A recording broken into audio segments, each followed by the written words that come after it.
My family group chat was renamed The Successful Ones after kicking me out. Now I'm the only one not asking strangers for GoFundMe donations. Please take a second to hit subscribe and tell us where you're joining from.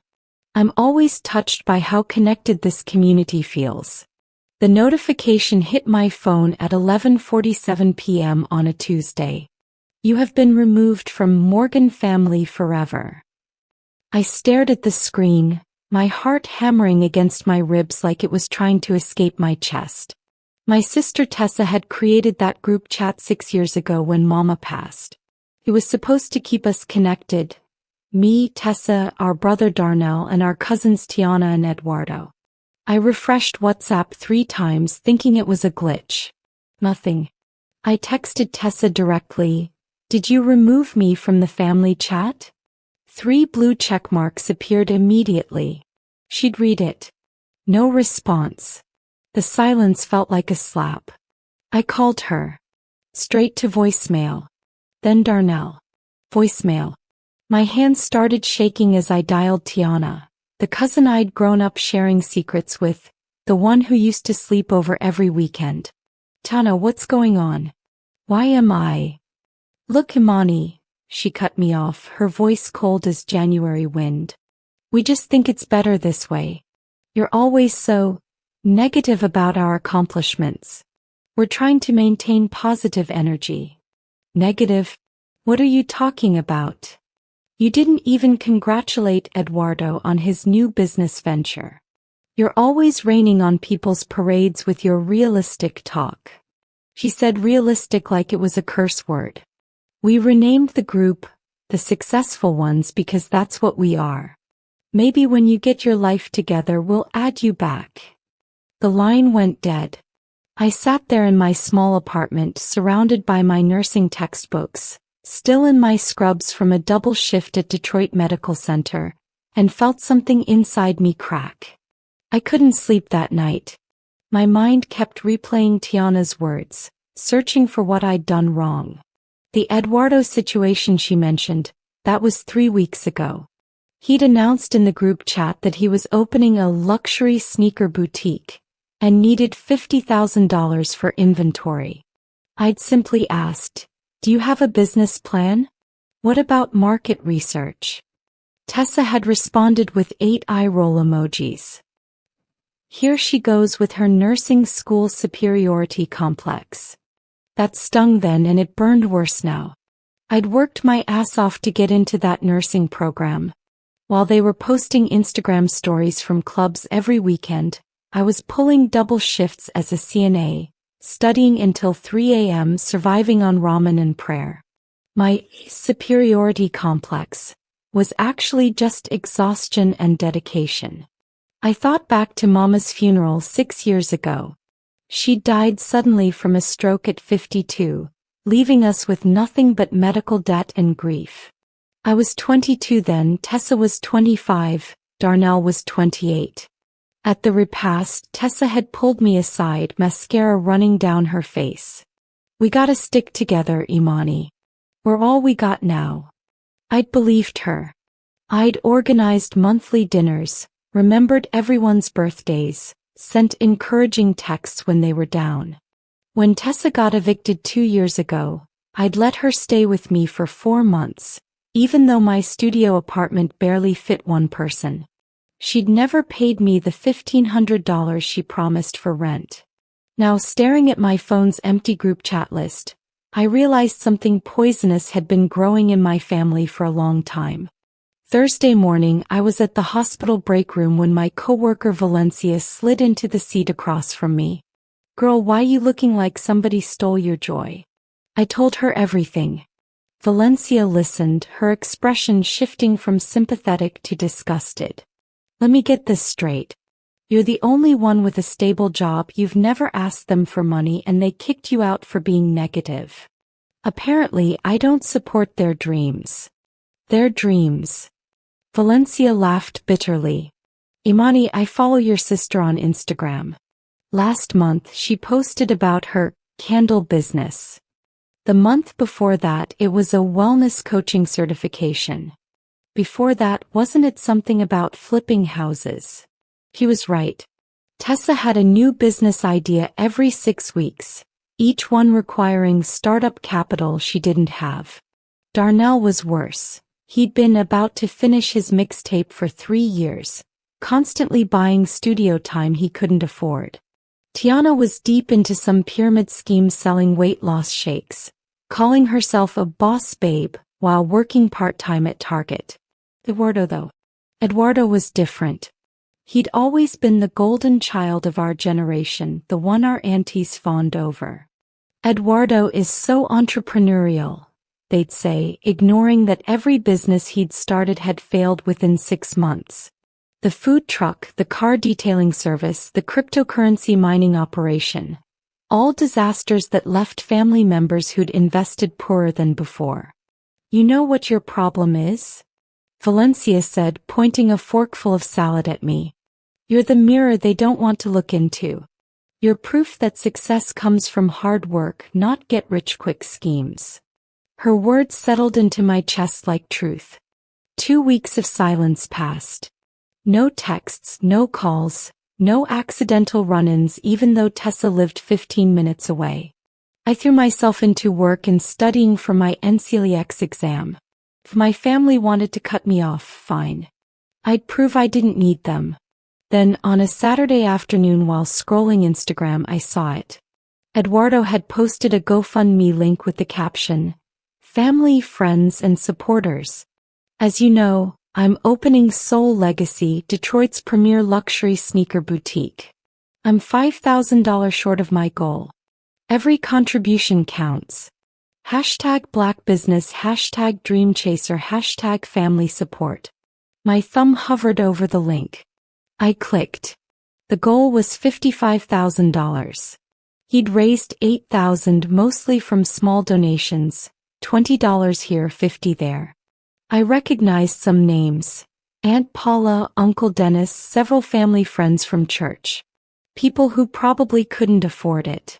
But what made my stomach turn was the description. I come from a family of dreamers and achievers. We've always supported each other's visions no matter what. This boutique isn't just a business. It's a legacy for my future children and a beacon for our community. With your help, I'll prove that with hard work and determination, anything is possible. Hard work. The audacity. I screenshot the post and was about to close Instagram when I saw Tessa had posted a story. I clicked it. It was a repost of Eduardo's GoFundMe with her own caption, "Supporting my cousin's dream. Already donated $100. If you're real family, you'll contribute too. $100. Tessa, who still owed me $1,500, had donated to Eduardo's fantasy. My phone rang. Unknown number. I almost didn't answer, but something made me pick up. Imani? It's Aunt Carol. My mother's older sister, the family matriarch who lived in Atlanta. We hadn't spoken in months. Hey, Auntie. Baby, I just saw Eduardo's GoFundMe. I wanted to call and ask why your name isn't listed as a contributor. You know how it looks. The family is rallying around him and his own cousin hasn't donated a dime. The audacity literally took my breath away. Aunt Carol, did Tessa tell you they removed me from the family group chat 2 weeks ago? Silence. Then, what? No, she didn't mention that. They kicked me out and renamed it The Successful Ones because apparently I'm too negative. I asked Eduardo one question about his business plan, and now I'm the family outcast. And you're calling me about a donation? Well, baby, I don't know about all that drama, but Eduardo is trying to do something positive. Family should support family. I support family all the time, Auntie. I let Tessa live with me rent-free for months. I've loaned Darnell money for studio time. I never got back. I've bought Tiana's overpriced shakes to be supportive. When have they supported me? Did anyone help with my tuition? My textbooks? Did anyone visit me in the hospital when I had COVID last year and was terrified I wouldn't make it? Imani, you're being dramatic. That's different, you have a job. They're trying to build something. Something inside me snapped. I'm done. Tell Eduardo good luck with his boutique. Tell Tessa, Darnell, and Tiana I said enjoy their success. I hung up before she could respond. My hands were shaking, but not from anxiety this time. From rage. Valencia convinced me to do some digging. If they're asking strangers for money, you have a right to know what you're dealing with, she said during our Monday lunch break. I started with Eduardo. A quick search of business registrations showed nothing for Soul Legacy. No LLC, no DBA, nothing. I checked the address he'd listed on the GoFundMe for his future storefront. It was a WeWork office building. The location he'd photoshopped into his mock-ups? An abandoned building on Woodward that had been empty for 5 years. Tessa's candle business had an Etsy shop with 3 listings and 0 sales. Her wellness coaching certification? From a weekend seminar that cost $299 and wasn't accredited by anyone. Darnell's music career consisted of 2 songs on SoundCloud with a combined 73 plays, mostly from when I'd shared them in the old family group chat. But Tiana's situation was the most disturbing. The weight loss shake company she was repping had been sued in 4 states for false advertising and predatory practices. Their income disclosure statement, buried on page 47 of their website, showed that 97% of distributors made less than $500 per year, and most operated at a loss. These weren't dreams. They were delusions funded by people who couldn't afford to enable them. I thought about Mama, how she'd worked 2 jobs most of her life just to keep us fed and housed. She'd had real dreams, opening a catering business, going back to school, but she'd sacrificed them for us. And now her children were scamming strangers on the internet. The anger in my chest transformed into something colder, sharper. Determination. The message came on a Wednesday. You have been added to the successful ones. My heart rate spiked. I opened the chat. 15 unread messages. I scrolled up. Eduardo, just hit $12,000 on the GoFundMe. Tessa, yes. I knew people would see your vision. Darnell, that's what I'm talking about. Success breeds success. Tiana, the energy in this group is just immaculate. Then today's messages. Eduardo, so, at Imani I noticed you still haven't contributed. Even $20 would show support. Tessa, for real though. It's embarrassing when people ask me why my sister hasn't donated. Darnell, she probably spent all her money on more textbooks. Tiana, I donated $75 and I make way less than her. Just saying. I stared at my phone, reading and rereading those messages. They'd added me back just to publicly shame me into giving them money. Valencia's voice echoed in my head. Don't respond when you're angry. Make them wait. I put my phone down and went back to studying. An hour passed. My phone buzzed constantly with notifications from the group chat. I ignored them all. 2 hours. 3. Finally, around 9 p.m. I opened the chat again. Tessa, okay, this is just rude now. We can see you've read the messages. Eduardo, I get that you might still be in your feelings about whatever, but this is bigger than petty drama. Tiana, some people really show their true colors when it's time to support family. I took a deep breath and typed my response. My fingers moved with surgical precision. Let me be very clear. I won't be donating to Eduardo's GoFundMe because it's a fantasy, not a business. The address you listed doesn't exist. You have no LLC, no business license, no actual plan. I hit send and kept typing. My phone exploded with notifications, but I wasn't done. Tessa, your Etsy shop has 0 sales. Darnell, your music career has 73 plays. Tiana, the company you're repping has been sued in 4 states for fraud. And you have the audacity to call me unsuccessful? I'm 3 months from being an RN. I have no debt collectors calling me. My credit score is 740. I'm not begging strangers on the internet for money. Eduardo, wow. You're really that jealous? Tessa, this is exactly why we removed you. You're toxic as hell. Darnell, damn sis. That's cold. Tiana, you've always thought you were better than us. I don't think I'm better than you. I think I'm tired of watching you scam good people out of money for dreams you're not willing to work for. Aunt Paula donated $200 to Eduardo's fake business. He's on a fixed income. Uncle Dennis gave $150. He just had knee surgery and needs that money for physical therapy. Tessa, how dare you call us scammers? Then explain to me how it's not a scam, Tessa. Explain how Eduardo is going to open a luxury sneaker boutique with no business plan, no location, no connections to suppliers. Explain how you're going to build a candle empire when you haven't made a single sale. I'm waiting. The chat went silent.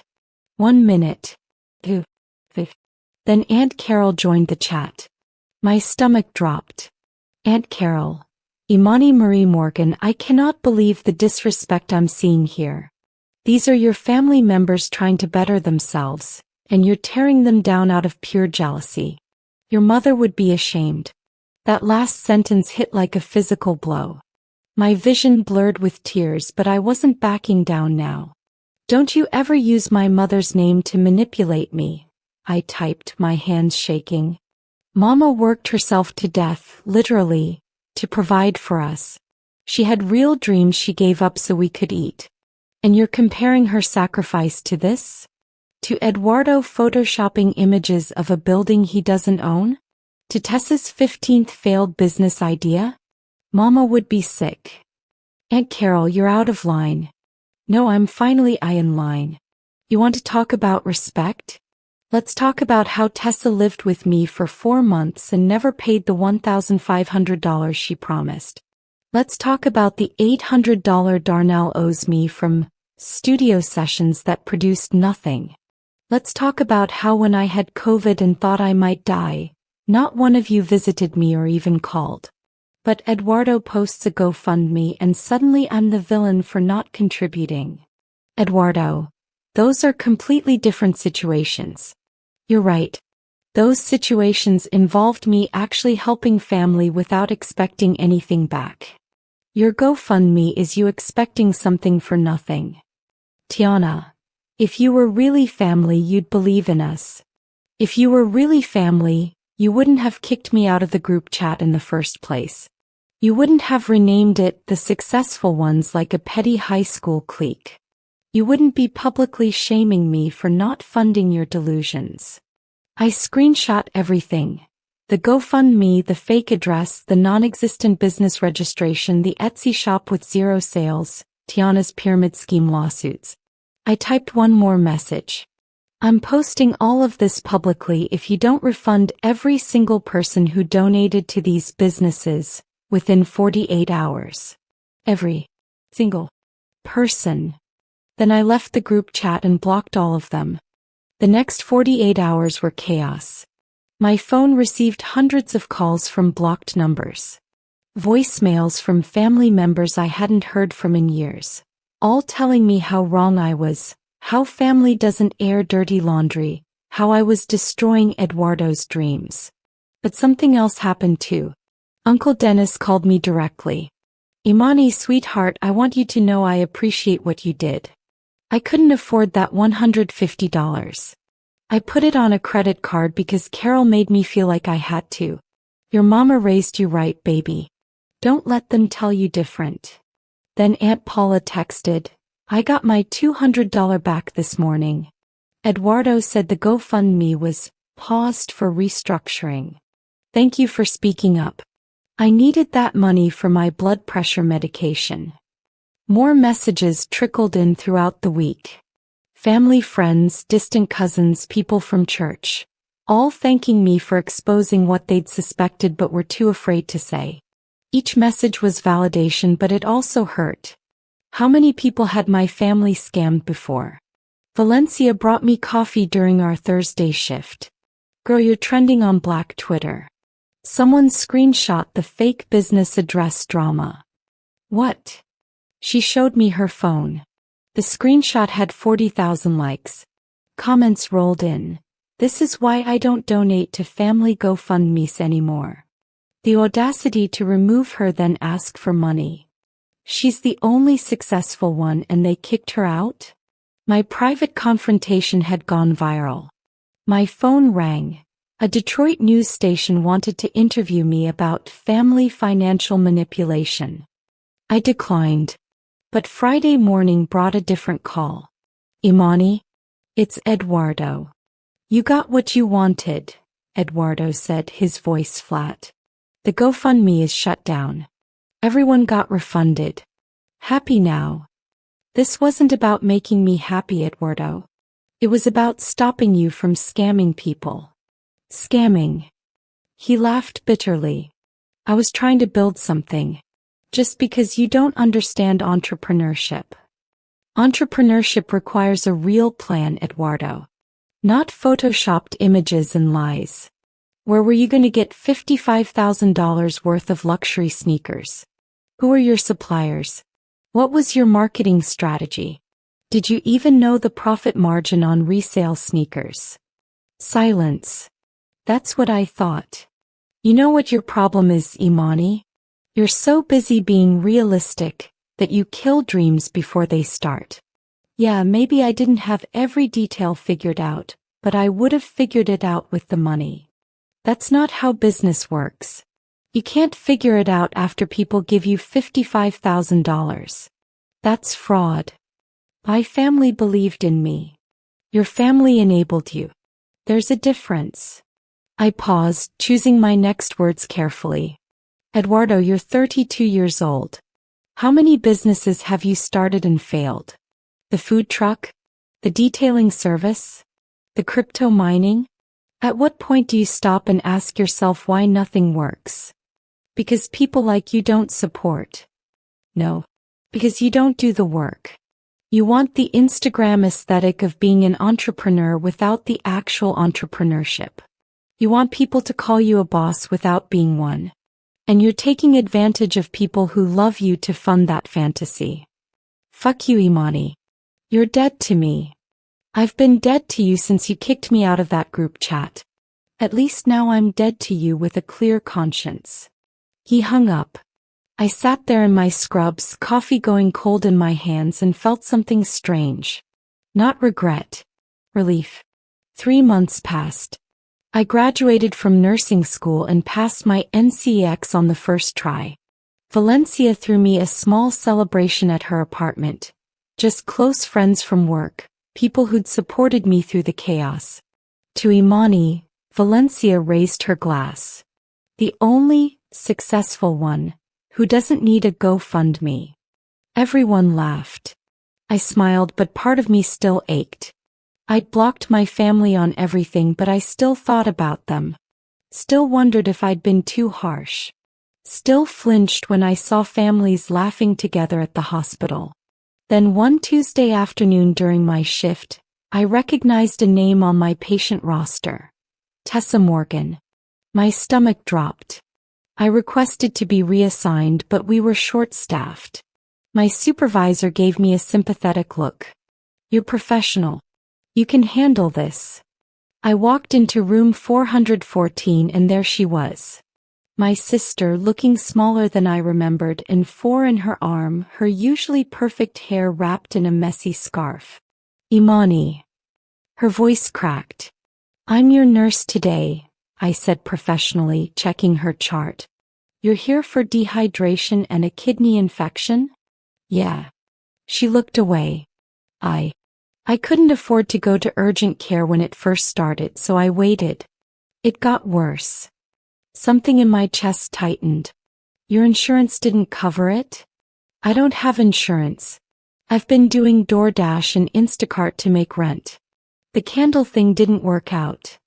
I read her chart more carefully. She'd been admitted through the ER at 3 a.m. in severe pain. The attending notes mentioned she'd been crying, scared, alone. Tessa, kidney infections are serious. You could've. I stopped myself. Now wasn't the time for lectures. I know, she whispered. I know I fucked up. About everything. We didn't talk about the family drama that day. I focused on being her nurse, adjusting her explaining her medication, making sure she was comfortable. Professional. Distant. Safe. But when my shift ended, I found myself sitting in the chair beside her bed. I'm sorry, Tessa said quietly. For everything. The group chat. The GoFundMe. Choosing Eduardo's fake dream over my real sister. You were right about all of it. What happened to everyone? Eduardo moved back in with Aunt Carol. The boutique obviously never happened. Darnell's still doing music, but he got a full-time job at FedEx. Tiana finally quit that pyramid scheme after she calculated she'd lost $4,000. We're all just living, working regular jobs like we should have been doing all along. And the family chat? It's dead. Nobody talks anymore. Turns out when you remove the one person who actually kept everyone together, things fall apart. She looked at me with tears in her eyes. I miss you, Imani. I miss my sister. I wanted to stay angry. Anger was safer than vulnerability. But looking at Tessa in that hospital bed, I saw something I'd missed before. Fear. She wasn't just scared of the infection. She was scared of ending up alone, of being 31 with nothing to show for it but failed businesses and burned bridges. I miss you too, I admitted. But I can't go back to being the person everyone uses and disrespects. I won't. I don't want you to. I want. She struggled for words. I want to be someone you can be proud to call your sister. Someone who pays back the $1,500 she owes. Someone who shows up when you need her. That's going to take time, Tessa. An actual change, not just words. I know. She smiled weakly. Maybe I could start by congratulating you properly. Valencia posted about your graduation. Registered nurse Imani Morgan. Mama would be so proud. This time when she mentioned Mama, it didn't feel like manipulation. It felt like truth. 6 months later, Tessa had paid back $400 of what she owed, small installments from her new job as a medical receptionist. We met for coffee once a month, rebuilding slowly. Eduardo sent an apology text that I left on read. Darnell and I were cordial but distant. Tiana and I hadn't spoken. The family group chat stayed dead, and I was okay with that. Because I'd learned the hardest lesson. Sometimes the most successful thing you can do is walk away from people who make you feel like you're failing for having standards. I was no longer anyone's ATM therapist or villain. I was just Imani, Arn dream chaser, and the only successful one who'd never needed to beg strangers for validation or money. And that was enough.